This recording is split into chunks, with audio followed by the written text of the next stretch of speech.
Guys एक चीज दिखा रहा हूँ गाइस, देख सकते हो आप लोग। बूम गाइस, मेरा अकाउंट हो चुकी है बैन गाइस। कुछ नहीं गाइस, एक तो पूरा नया पीसी है, नया पीसी में पूरा डाउनलोड वगैरह करके मैं सेटअप कर रहा था। वर्जन भी देख लो आप लोग, ब्लूस्टैक 4 है। इसे ही डाउनलोड किया, गेस्ट अकाउंट खोला मैंने, उसके बाद वहाँ पे कस्टम हर्ड वगैरह सेट किया, उसके बाद गेस्ट अकाउंट लॉग आउट करके मेरा मेन अकाउंट खोला तो गाइस बूम हो चुकी है, बैन हो चुकी है गाइस।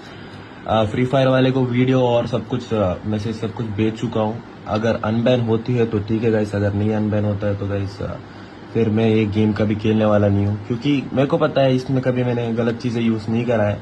तो फालतू में ऐसे ही बैन कर दे रहे, मतलब इस गेम खेलने का कोई मतलब ही नहीं है गाइस। तो आप लोग को भी यही बता रहा हूँ कि कोई गेम में टॉप अप मत करना गाइस, क्योंकि कोई गारंटी नहीं है इस गेम का, कभी भी कुछ भी हो सकता है। देख सकते हो बूम हो चुकी है गाइस, उड़ चुकी है फाइनली। हैकर हैकर बोल रहे थे और ये लो गाइस। हेटर्स कुछ भी सोच लो, कुछ भी समझ लो, मेरे को पता है मैं क्या हूँ, ठीक है। घंटा फर्क नहीं पड़ता है।